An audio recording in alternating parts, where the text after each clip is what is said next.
Accounting period. Accounting period का मतलब होता है आपका काम करने का साल। आपका साल क्या है अकाउंटिंग? हमेशा अमेरिकन अकाउंटिंग स्टैंडर्ड के थ्रू जो है ये क्लियर कर दिया गया है कि अकाउंटिंग पीरियड का समय क्या है। अकाउंटिंग पीरियड का समय हमेशा जो है 1 अप्रैल, साल कोई भी हो, टू 31 मार्च, ये आपका क्या है अकाउंटिंग पीरियड। और इसी को ही हम क्या बोलते हैं, फाइनेंशियल ईयर भी बोलते हैं।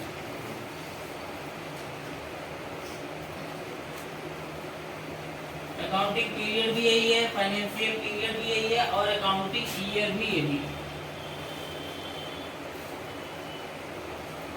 अकाउंटिंग ईयर भी यही, ठीक है जी। हाँ, इसका समय हमेशा होता है ये पहला था तुम्हारा, ठीक है, ये इसी का है अकाउंटिंग ईयर या फाइनेंशियल ईयर अकाउंटिंग पीरियड। अच्छा, अब आपको अकाउंटिंग पीरियड कम चाहिए, कहीं डेटा दिखाना है 6 महीने, तो अपना डेट वहाँ पे चेंज कर दो और वहाँ पे रिकॉर्ड निकाल के दिखा दो, ठीक है। तो आपके ऊपर कि डिमांड आगे से क्या आ गई, 3 महीने क्वार्टरली। अब देखने वाला रिपोर्ट आपको मांग सकता है, आपने साल का डेटा पूरा तैयार कर दिया तो आपसे मांगने वाला क्वार्टरली भी मांग सकता है, क्वार्टरली भी मांग सकता है, हाफ ईयरली भी मांग सकता है और एनएम का भी मांग सकता है, एनुअली भी मांग सकता है। डेटा मांगने के ऊपर जो मांगेगा वो दिखाना पड़ेगा उस हिसाब से। फालतू थोड़ी दिखाना चाहोगे, 1 साल का पोस्ट भी दिखाओगे उसको। तुमने अपना अकाउंटिंग मेंटेन कर रखा है, आगे फायदे के लिए हर तरीके, ठीक है। अब दूसरा क्या है, फाइनेंशियल ईयर। तो फाइनेंशियल ईयर भी यही हो गया तुम्हारा, ठीक है, चलो ये सही हो गया, मेरा पहले नंबर ही काटना पड़ेगा। तीसरा क्या है, ये भी तुम्हारा यही है समझो, ठीक है। फिर क्या, एसेट्स। उसके बाद क्या है, उसके बाद क्या है, एसेट्स के बाद ट्रेडिंग अकाउंट है। एसेट्स क्या होता है आपका, जैसे कंपनी में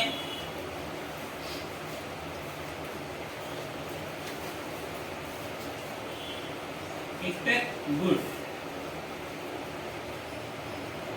गुड्स के अलावा जो भी चीजें होती हैं जैसे टीवी, कार, माइक्रोवेव, ठीक है, microwave, furniture, furniture,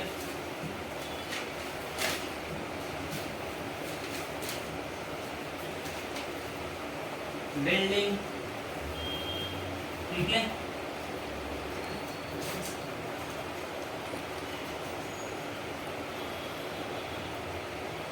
machinery, plants, tool. Machine को बनाने के लिए, खोलने के लिए टूल होते हैं, टेक्सटाइल हमेशा चाहिए होते हैं। हथियार, ये तुम्हारे हाथ का है मशीन के, जहाँ वह मशीन की रहेगी, प्लांट रहेगा वहाँ ये टूल को नहीं करेगा, ये नट बोल्ट के, तो तुम्हारे सकते हैं यार, जब कोई खरीद ये भी कंपनी में पड़े रहे। ऐसे और भी चीज़ें जो भी कंपनी में यूज की जाने वाली हो, ठीक है, ये तुम्हारी एसेट्स में आती हैं, लेकिन एसेट्स में ये आती है तुम्हारी फिक्स।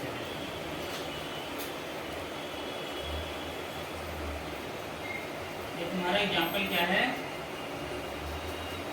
फिक्स एसेट्स, ठीक है, ठीक है ना। एसेट्स का दूसरा हिस्सा भी है,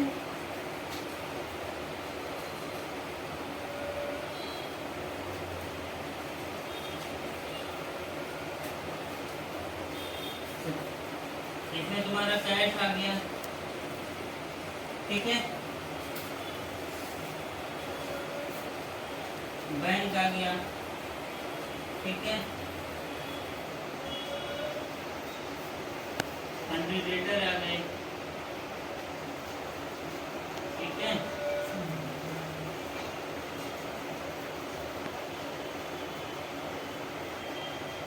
रिसीवेबल्स आ गया, बिल रिसीवेबल आ गया, ऐसे और कुछ चीजें आ सकती, ठीक है, ये उतार लूंगी।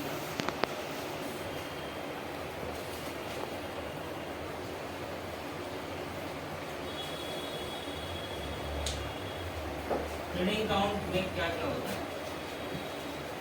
ट्रेडिंग अकाउंट जो है GROSS, ग्रॉस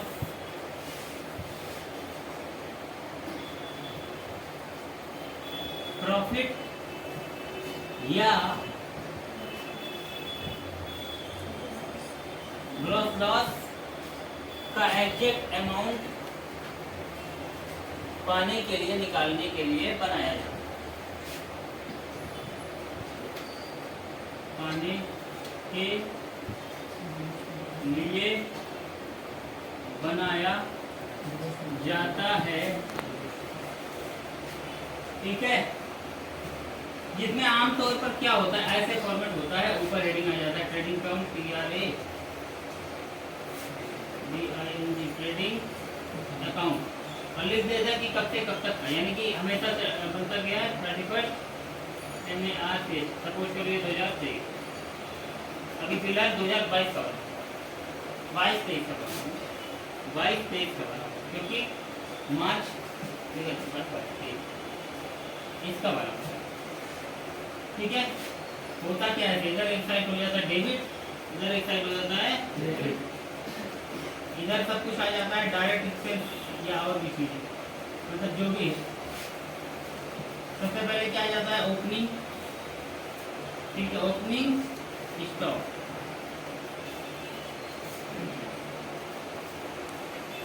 ओपनिंग स्टॉक आ जाता है यहाँ पे, यानी जो पिछले साल का 1 अप्रैल 2022 के पहले का बचा हो, 31 मार्च 2022 को जो बचा था वो 1 अप्रैल 2022 का ओपनिंग है, ओपनिंग स्टॉक हो जाता है, उसी तारीख पर इधर हो जाता है क्लोजिंग, क्लोजिंग स्टॉक हो जाता है।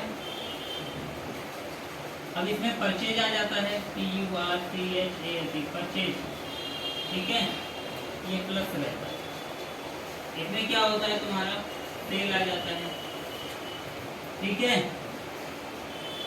इसमें आ जाता है PURCHASE, purchase return, RETUR return, minus हो जाता है, ठीक है। फिर जितने भी डायरेक्ट एक्सपेंसेस हैं, DIRECT, डायरेक्ट EXPENSES, एक प्लस हो जाते हैं, ये प्लस हो जाता है, ये माइनस, ये प्लस, ठीक है। इधर सेल प्लस होगी, रिटर्न सेल माइनस होगी, और जितने भी डायरेक्ट इनकम होते हैं ये भी प्लस हो जाएंगे, ठीक है, और ये भी तुम्हारा प्लस हो जाएगा, ठीक है ना। अब दोनों साइड अमाउंट आएगा, ठीक है, अगर ये साइड ज्यादा है, अगर ये साइड ज्यादा निकला, अगर ये साइड ज्यादा निकला तो ग्रॉस लॉस आएगा, ठीक है। अब यही नोट्स लिखिए, ये तो तुम्हारा फॉर्मेट है, एक साइड आता है तुम्हारा GP, ठीक है, और इस साइड तुम्हारा आता है GL, GL मतलब ग्रॉस लॉस, ये भी मतलब ग्रॉस प्रॉफिट, GP GL, ठीक है।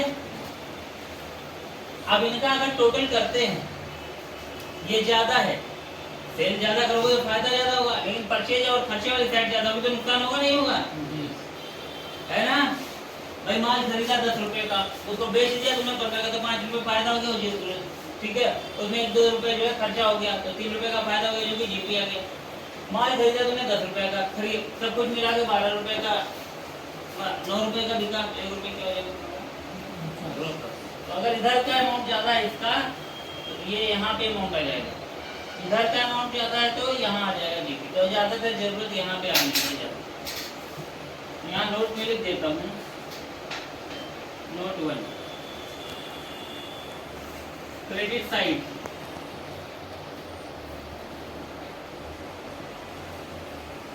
टोटल ज्यादा है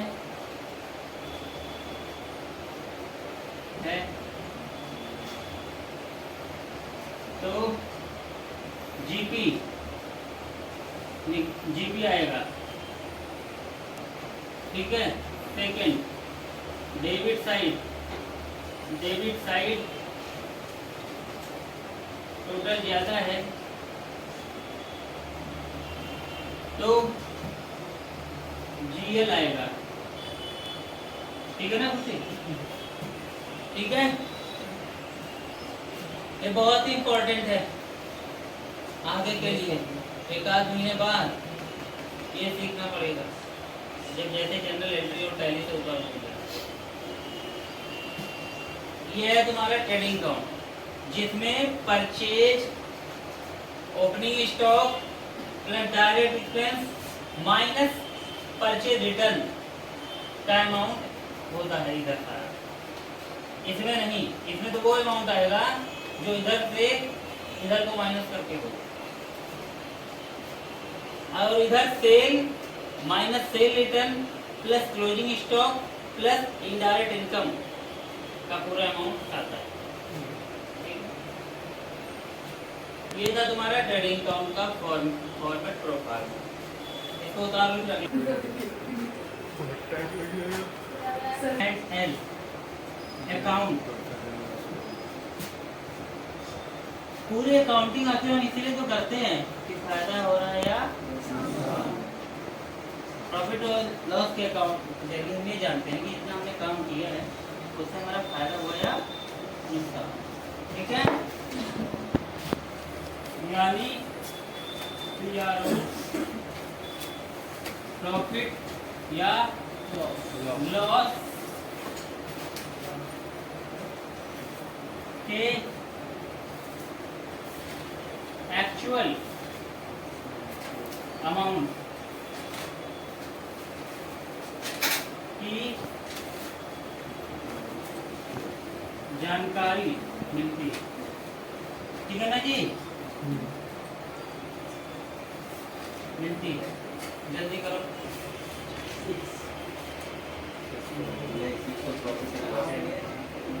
बैलेंस शीट,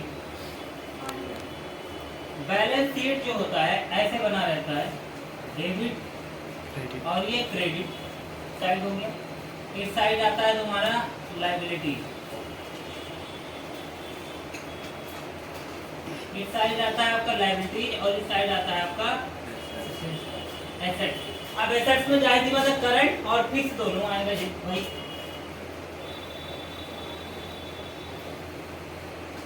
इधर फिक्स वाले आ गए और इधर करंट वाले आ गए। देखो तुम लोग इतना बड़ी बुक में भी नहीं देते हैं ऐसे, ठीक है। और इधर इसी तरीके से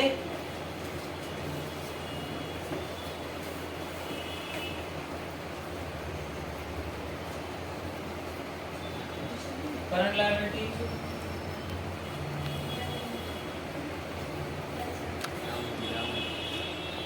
non current,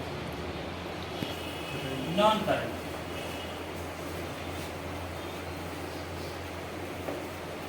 non current.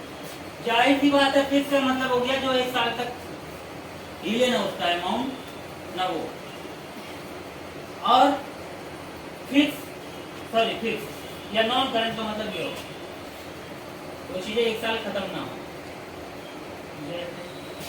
Liability में तुम्हारा करंट है, यानी ऊपर नीचे कैपिटल में भी पैसे निकाल लिए गाड़ी के लिए, अपने पुत्र के फीस के लिए। कैपिटल आखिर में मालिक पैसा निकालता है, मालिक को तुमने बेदखल कर दिया कंपनी से। कंपनी अपना काम कर रही है, मालिक जब भी पैसा निकालेगा डालेगा तो उसका हिसाब रखा जाएगा, जितना डालेगा उस हिसाब से उसको फायदा मिलेगा। आपसे जब फायदा मिलेगा जितना निकाल लेगा उससे फायदा कर जाएगा, और जो इन्वेस्ट किया उसमें तो मार्केट भी हो जाएगा। वो साल के अंदर ऐसी बातें हो सकती हैं, पॉसिबिलिटी। कैपिटल हो गया तुम्हारा ये। उसके बाद ड्राइंग लाते नहीं, फिर भी ड्राइंग आ जाता है। कैपिटल प्लस है, ड्राइंग माइनस है, ठीक है। फिर तुम्हारा है FUNDRY,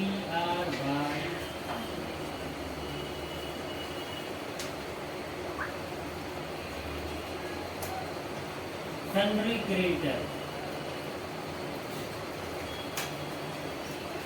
sundry creditor, bill receiver, RECEIO।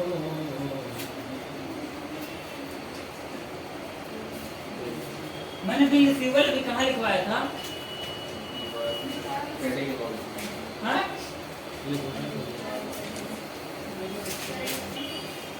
इसी तरीके से FUNDRY, सन्ड्री डेटर, ठीक है ना।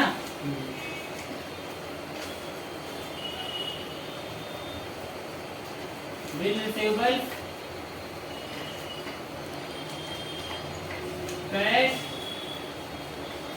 Bank and stock. स्टॉक को क्या बोलते हैं जी? क्लोजिंग। यहाँ पे क्लोजिंग के नाम से आ जाता है, ठीक है। वैसे गुड्स भी तुम्हारा जो है करंट एसेट ये वही है, कम ज्यादा होता है। फिक्स में तुम्हारा डाल दो भाई मशीनरी, मशीनरी डाल दो,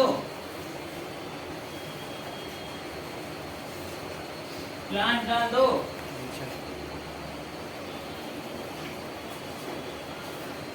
फर्नीचर डाल दो। हाँ?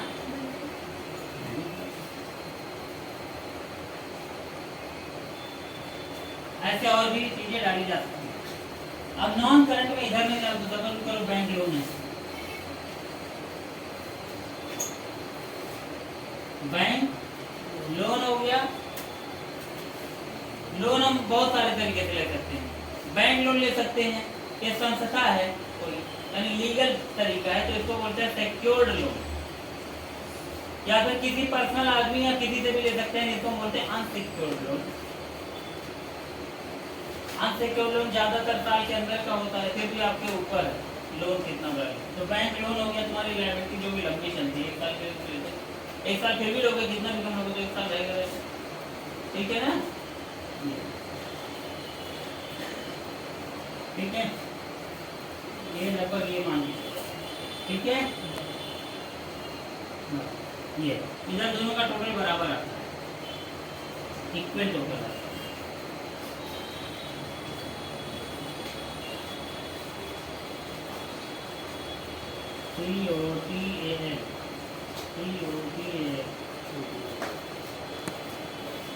एसेट कितने हैं, गुड्स कितने हैं, लायबिलिटी कितनी है, ठीक है ना। इससे हमारी फाइनेंशियल पोजीशन का पता चलता है कि हम किस स्थिति में, ठीक है ना। इसे हम बैलेंस शीट को ही फाइनेंशियल स्टेटमेंट भी बोलते हैं। बैलेंस शीट को ही FINANCIAL फाइनेंशियल STATEMENT बोलते हैं, फाइनेंशियल स्टेटमेंट बोलते हैं। और इसीलिए इसको देख के हम फाइनेंशियल स्टेटमेंट को देख के फाइनेंशियल कंडीशन या फाइनेंशियल चीज का पता लगा सकते हैं, ठीक है। ये फाइनेंशियल तुम्हारा क्या बढ़ता, फाइनेंशियल पोजीशन। तो फाइनेंशियल स्टेटमेंट को देख के हम फाइनेंशियल पोजीशन का पता लगा लेते हैं कि हमारे पास कितना दम है, ज्यादा उधारी, ज्यादा लेन देन, सब कुछ मिला के भाई हम अपना दम, ठीक है। प्रॉफिट लॉस हमें उससे पता चल जाता है, प्रॉफिट लॉस अकाउंट से, ठीक है। बैलेंस शीट से प्रॉफिट लॉस में क्या होता है? 18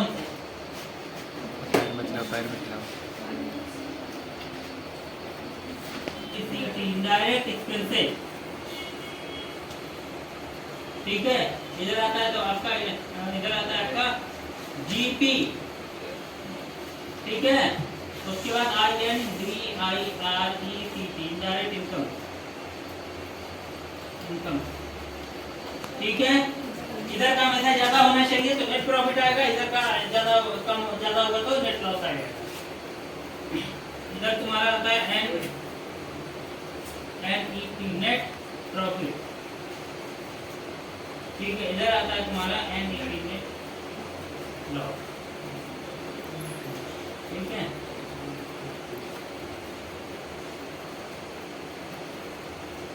इधर दोनों का टोटल बराबर आता है, इक्वल इक्वल, TOTA।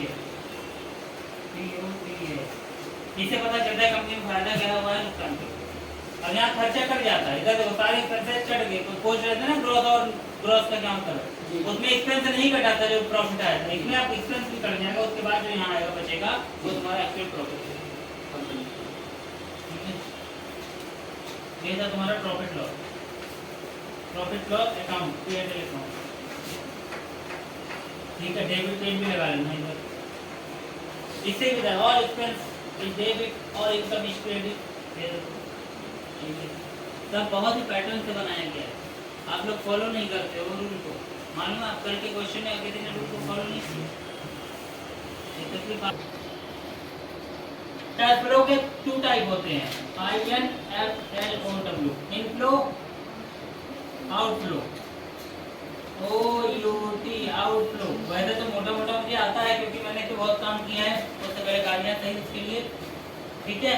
फिर मैं थोड़ा सा देखना चाहूँगा।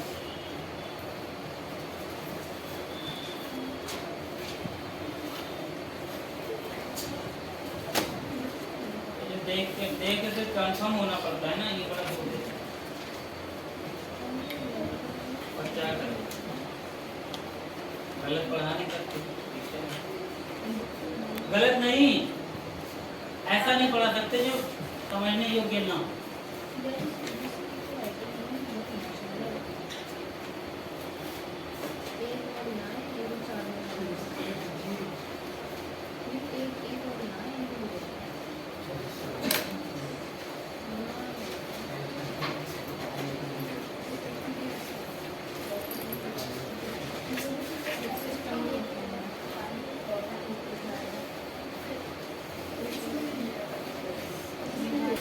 इनफ्लो और आउटफ्लो, यानी इनकम सोर्स कैसे बनता है, किस खाते से इनकम आता है और किस खाते से वो पैसा जाता है, कैसे कैसे तरीकों से कंपनी का पैसा जा रहा होता है एक्स्ट्रा, और कैसे कैसे कंपनी में एक्स्ट्रा पैसा आ रहा होता है वो।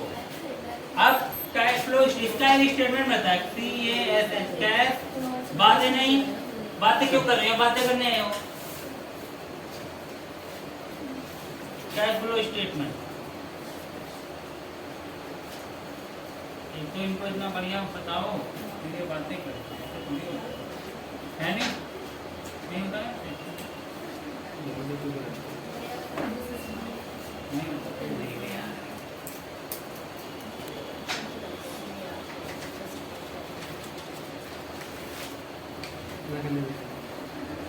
Cash flow statement from operations, OPERATIONS,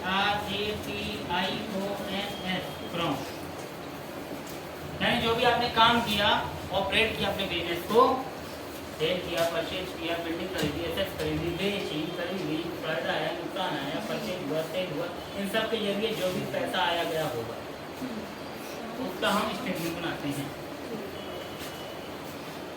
ठीक है। पहले तुम्हारा आ गया NET, नेट अर्निंग, EARNING,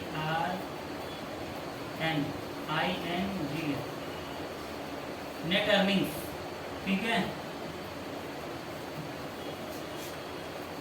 जो भी हो सब कुछ, ठीक है। अब एडिशन टू कैश,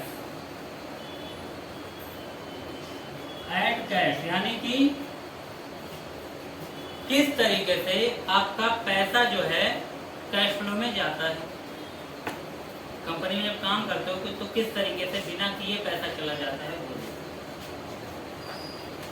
ठीक है। जो आप पैसा ऐड करते हो कंपनी में, कोई पैसा आपको मिल रहा है। फिर है आपका डेप्रिसिएशन, इसमें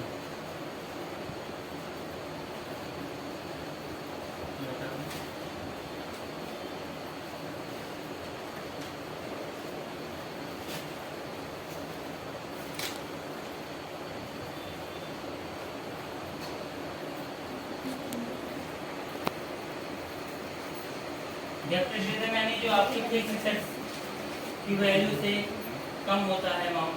सपोज करो टीवी खरीदा या फ्रिज खरीदा या कोई मशीन खरीदी, तो खरीदने के कुछ दिन बाद उसकी वैल्यू डाउन हो जाती है। तो जिसकी वैल्यू डाउन होती है वो क्या डेप्रिसिएशन होती है। आखिर वो आपने लगाया 40 लाख रुपया, आज कंपनी में उसकी वैल्यू हो गई 38 लाख रुपये, तो 2 लाख रुपये आपका नुकसान हुआ, पैसा नहीं नुकसान हुआ, तो कैश फ्लो यानी आउटफ्लो हो गया, चला गया, ठीक है ना। इसका तो कोई अमाउंट आप लगा लो। उसके बाद डिक्रीज, अब जैसे ये तो प्लस हुआ आउटफ्लो में, इनफ्लो इसमें क्या आ गया,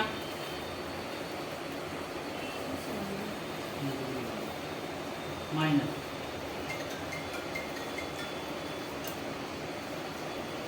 अकाउंट रिसीवेबल, RECEIBABL,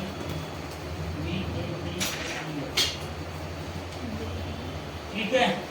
इसमें भी कोई पैसा आपका अप्रूव करो आ गया, ठीक है। इसका मतलब यहाँ तो खर्चा हुआ, यहाँ पैसा आने का रास्ता है ना, रिसीवेबल, रिसीव, कंपनी रिसीव करेगी किसी भी हाथ से पैसा रुका हुआ था वो आ गया, कहीं बिल पे किया था, मतलब कहीं माल भेज दिया था, पैसा नहीं आया, रुका हुआ था काफी दिन, कोई सर्विस दे दी थी, कोई सेवा दे दी थी, उसमें पैसा नहीं आया, तो ये खर्चे का रास्ता था आउटफ्लो, ये आने का रास्ता है इनफ्लो, ठीक है। फिर इसी तरीके से अब जो हम देते हैं प्लस यानी कि पेएबल, हमें जो देना होता है, ये भी दिया, हमारा नुकसान था, अब अगला भी हमारा आता है नुकसान, यानी अकाउंट पेएबल, अकाउंट इसका ऐसे भी आ सकता है, इधर लगा दो इधर लगा दो, ठीक है। अकाउंट पेएबल ये भी आपका आ गया 0.0। अब रिसीवेबल हमारे पास आएगा और पेएबल हमें देना पड़ता है, किसी ने हमें सर्विस दी, सेवा दी, अपनी हमने उसके पैसे नहीं देते, अब देना है। तो जब इनकम होती है तभी हम देते हैं, और इनकम होती है तभी हमारे पास आता भी है। तो कुल मिला के आने और जाने का सोर्स है ये, कौन कौन से खाते से हेड से पैसा जा सकता है हमारी कंपनी से, और कौन कौन से पैसा हेड से आ सकता है, वो रास्ता है जिसको हम बोलते हैं कैश फ्लो, ठीक है। ये हो गया। एक और है टैक्स पेएबल, भाई बिना काम कर रहे हो, रखी वॉशिंग मशीन बेचो, इलेक्ट्रॉनिक्स बेचो, बिल्डिंग बेचो, बिल्डिंग खरीदो, गुड्स बेचो खरीदो, खूब कमाओ, बड़ा टैक्स नहीं दोगे क्या, ये भी खर्चा है ऑपरेटिंग का ही, बिजनेस परफॉर्म किया आपने, ऑपरेटिंग तो करता है आपका, ये भी क्या है, इनफ्लो है आउटफ्लो है, आउटफ्लो है, कंपनी से जो पैसा जाएगा वो क्या है, वो आउटफ्लो है, और जो कंपनी में पैसा आ रहा है अलग अलग रास्तों से, अर्निंग से, ऐड कैश दिया या डेप्रिसिएशन अकाउंट रिसीवेबल से, वो तुम्हारा इनफ्लो है, ठीक है। फिर इनका टोटल कर लो, मान लिया माइनस प्लस करके जो दिया। आगे है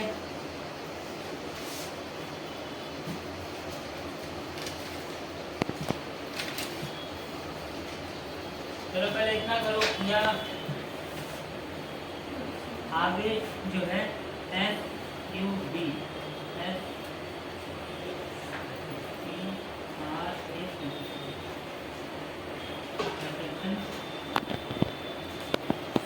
फ्रॉम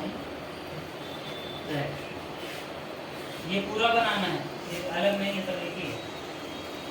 ठीक है, सब्ट्रैक्शन फ्रॉम कैश में आपका आ जाएगा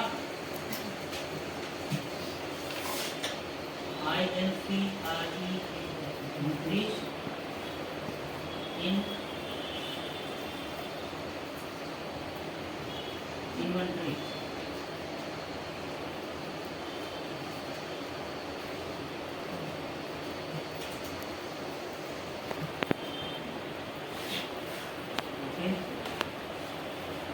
net cash from operation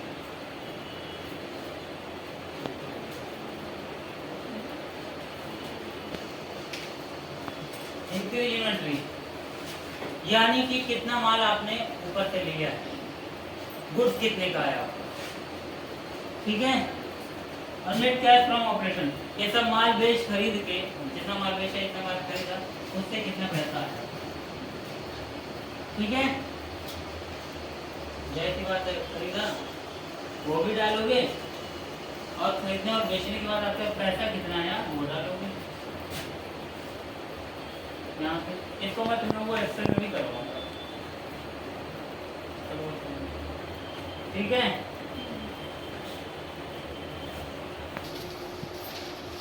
INVESTING, हमने पैसा इन्वेस्ट कहाँ किया, ठीक है ना, उसका है इक्विपमेंट।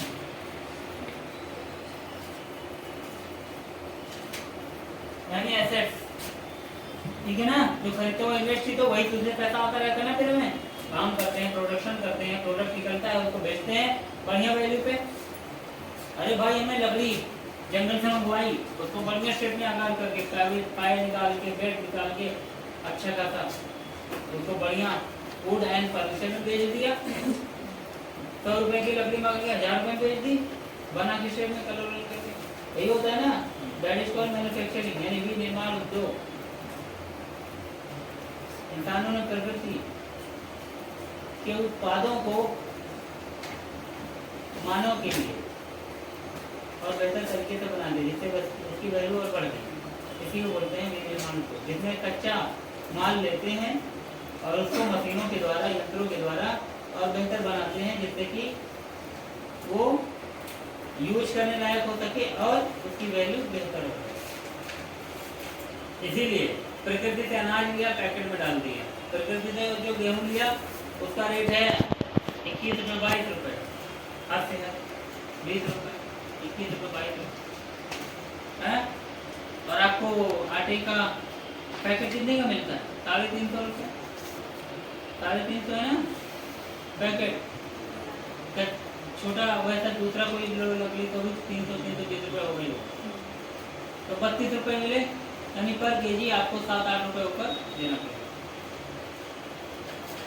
तो हर एक चीज में कर दिया गया, ये तो अनाज है तो वैसे थोड़ा। तो इंसानों ने शौक और फैशन के लिए जो है रेट हर चीजों का बढ़ा दिया। कैश फ्लो में है कैश फ्लो इन्वेस्टमेंट से पैसा लगता है कहाँ पे? इन्वेस्टमेंट में, इक्विपमेंट की जरूरत। ठीक है, अब अगला है कैश फ्लो फ्रॉम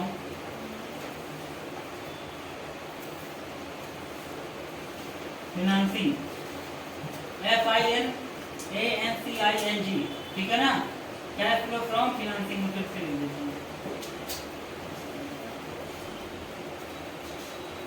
फिनांस, कोई इसको फिनांस बोलता है, कोई इसको फाइनेंस बोलता है। सही जो इसका उच्चारण को बोलते हैं फिनांस, फाइनेंस भी बोलते हैं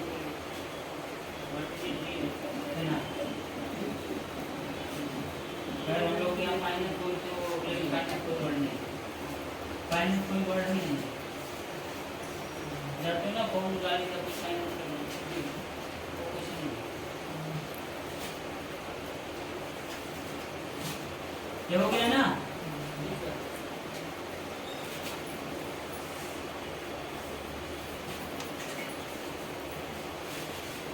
इसमें आता है तुम्हारा नोट,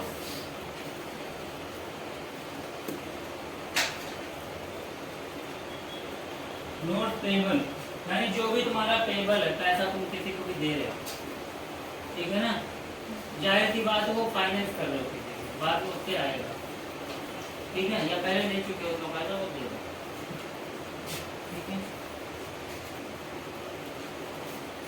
सीधे कैश की बात हो रही है, दे रहे हो, गुड्स से कर लेना देना नहीं है। कई लोग ऐसे होते हैं जिनको आप क्या करते हो, लोन दे, या पैसा दे दिया सीधे कागज, बाद में उससे आएगा, या उससे कोई काम कराया हुआ है तब पैसा दिया आपने, जो कि बिजनेस में नहीं।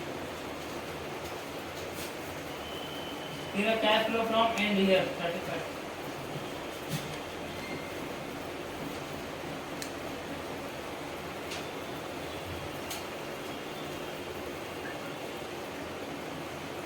और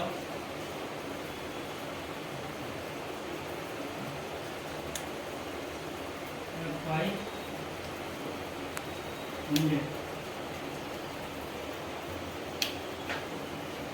35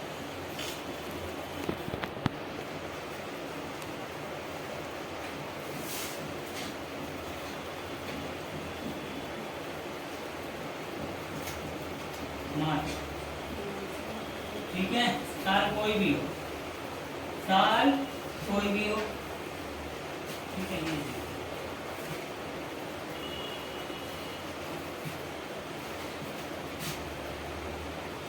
ठीक है, ये है जो line order,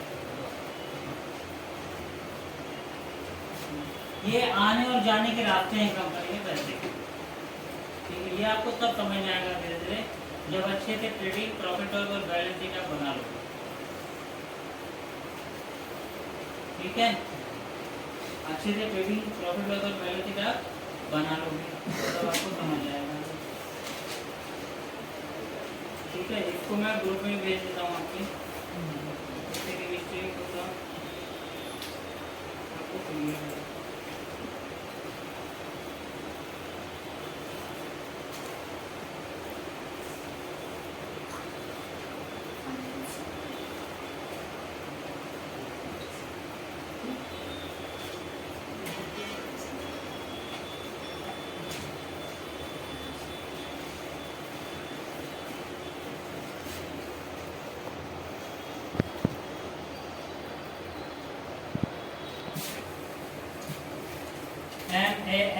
MANAGEMENTS management REQUIRE required accounting data,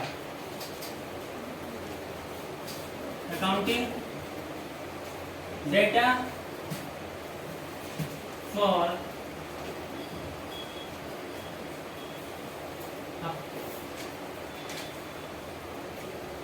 sales management को, सेल का रिकॉर्ड पूरा आना लेना चाहिए,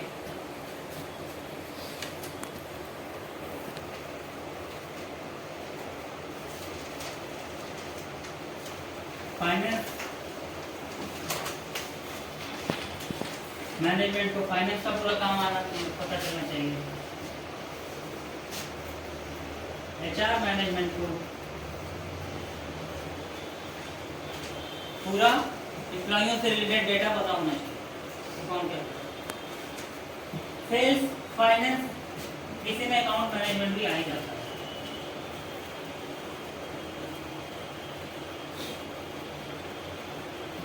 मैनेजर भी इसी में आता है।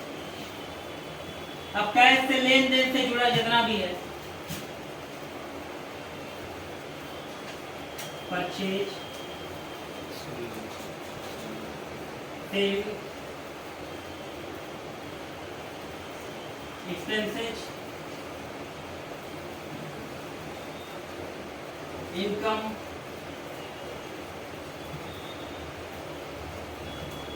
एसेट्स, लोन, लायबिलिटी,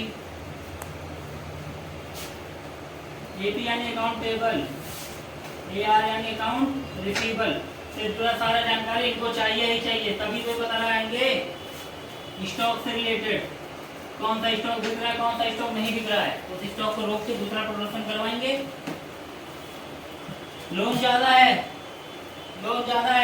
तो कहेंगे भाई परचेज ज्यादा करो, लोन चुकाना है, ठीक है, सेल बढ़ाओ, वैसे भी परचेज करेंगे कैसे भी, हाथ पैर जुड़वा के कहीं से भी मांगोगा उधार में कैसे भी, और जल्दी से बेच के उसको कम कराएंगे, फिर लोन लेना है अगला ना, इसलिए कम कराएंगे, इसलिए नहीं कि लोन चुकाना है, जिम्मेदारी बढ़ गई और ज़्यादा लोन लेना है, इसलिए कंपनी की वर्थ बढ़ानी होती है।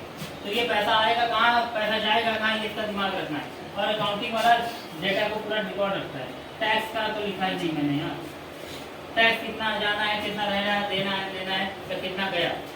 फाइनेंस मैनेजर देखता है कि टैक्स कितना देना है, उसकी जिम्मेदारी, या टैक्स का पैसा आएगा कहाँ से। और अकाउंट मैनेजर टैक्स का रिकॉर्ड रखता है कि पर टाइम में कितना टैक्स गया, कितना आया और कितना बना है।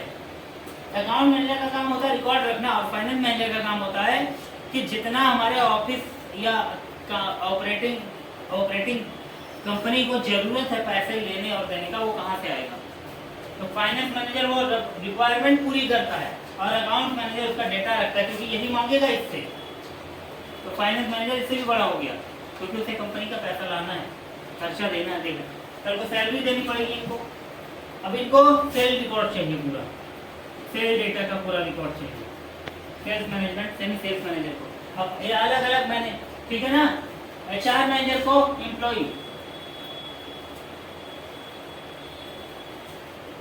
रिकॉर्ड चाहिए पूरा, एचआर मैनेजर को एम्प्लॉय रिकॉर्ड चाहिए पूरा, ठीक है। अरे भाई कोई डमी एम्प्लॉय का आप ही लोग हो, आप ही लोग, आप किसी कंपनी में हो, कोई दिल से काम कर रहा है, कोई दिमाग से काम कर रहा है, तो दिल से काम करने वाले की जरूरत थोड़ी है वहां पे, दिल से काम कहीं नहीं चलता। आजकल तो खैर गर्लफ्रेंड और बॉयफ्रेंड से भी दिल का काम नहीं चलता आपस में, वो भी दिमाग लगाते हैं रिलेशनशिप को आगे बढ़ाने के लिए। भाई हर किसी को ऐसा सच्चा साथी चाहिए जो बैंक बैलेंस दे, कुछ ना करे किसी, क्या सच्चाई बोलो। एम्प्लॉय रिकॉर्ड चाहिए। अब कौन सा एम्प्लॉय बेहतर है, कौन सा एम्प्लॉय डम्प है, गलत एम्प्लॉय किया तो एचआर मैनेजमेंट को गालियां पड़ेगी बॉस की तरफ से, सीईओ की तरफ से, कि भाई किसको निकाल लिया, आउटपुट तो आ ही नहीं रहा, खाली सैलरी जा रही है, सैलरी जा रही है। तो इसको अपने स्किल की जरूरत है। एचआर मैनेजमेंट को अच्छे एम्प्लॉय हायर करने चाहिए, चाहे वो सेल्स का करे, चाहे वो फाइनेंस का करे, चाहे वो अकाउंट्स का करे, चाहे वो किसी भी डिपार्टमेंट से करे। इसी तरीके से फाइनेंस मैनेजमेंट में डेटा और अकाउंटिंग की नीति इसलिए होती है कि वो कैश इनफ्लो और आउटफ्लो को बराबर बना के रखे, पैसे जहाँ जरूरत है लगाने का और निकालने का, ठीक है। सेल्स मैनेजमेंट को पूरा sale data area wise,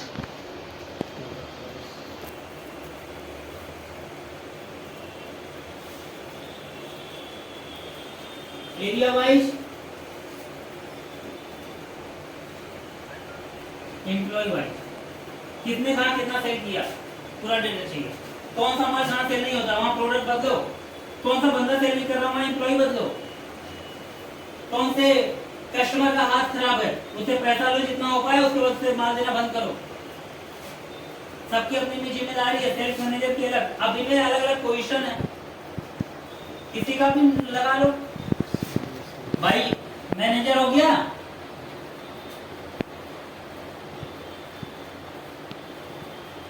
manager हो गया, असिस्टेंट मैनेजर हो गया, और उस डिपार्टमेंट का यानी बहुत ज्यादा काम है, तो मैनेजर है, डिसीजन लेना है यहाँ पे। असिस्टेंट मैनेजर एग्जीक्यूटिव का करता है, डेटा सारा कंप्लीट रखता है, असिस्टेंट होता है, क्लर्क टाइप का होता है या कुछ भी। उससे ऊपर असिस्टेंट मैनेजर है, वो सारा डेटा ऊपर रखता है, रिपोर्टिंग ओके रखता है, और मैनेजर डिसीजन लेता है। अब चाहे वो सेल्स मैनेजर हो, चाहे वो अकाउंट मैनेजर हो, चाहे वो फाइनेंस मैनेजर हो, चाहे वो एचआर मैनेजर हो। इसी तरीके से सबके अंडर में 2-3 लोग होते हैं अच्छी कंपनी में, या जो भी थोड़ा सा बढ़ती कंपनी है जितना बढ़िया काम करने वाली हो, क्योंकि आप कंपनी को जीरो नहीं कर सकते ना एक भी कदम। इसीलिए कंपनी दम भर के पैसा खर्च करती है, लेकिन कहीं किसी भी सिस्टम में फॉल्ट नहीं चाहती। पैसे लो, उड़ाओ पैसे, उनको इवेंट्स कराओ, उनको खुश रखो, साल में कोई तैयारी कराओ, कुछ भी कराओ, जिम दे दो ऑफिस में ही, इंक्रीमेंट दो साल का, बीच में कमीशन या कुछ भी दे दो, समझ आई बात। लेकिन कहीं फॉल्ट नहीं करना चाहिए। इसलिए 3 लेवल के एम्प्लॉय रख लिए गए, ठीक है। और इन सबको सही से रखा जाए, इसके लिए एक एचआर मैनेजमेंट रख लिया गया कि बढ़िया एम्प्लॉय चाहिए अपने को, और बढ़िया एम्प्लॉय चाहिए और सबके अंडर में असिस्टेंट दे दो। इसको ये मिला, इसको ये मिला, ठीक है। जीएम अलग होता है, एसएम अलग होता है और एरिया मैनेजर अलग होता है। जीएम यानी जनरल मैनेजर जो ऑफिस में बैठता है, एसएम यानी सेल्स मैनेजर, अलग अलग एरिया दे दिया जाता है सेल्स मैनेजर को, उनके अंडर में अलग सेल्स एग्जीक्यूटिव दे दिया जाता है, सेल्स सारे बंदे जाते हैं करते। उसी तरीके अकाउंटेंट में भी, अकाउंटेंट 2-3 होते हैं, 2 होते हैं, असिस्टेंट अकाउंटेंट 5 होते हैं और अकाउंट मैनेजर 1 होता है।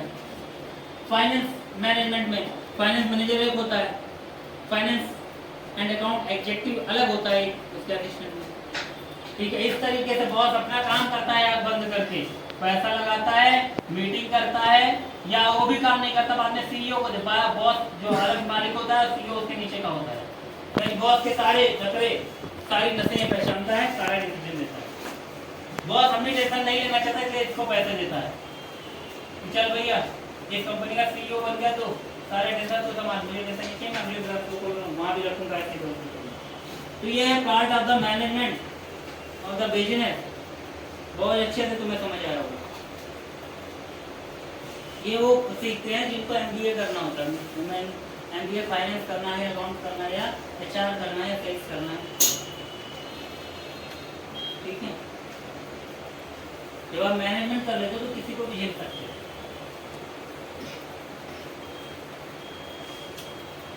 समझ आया?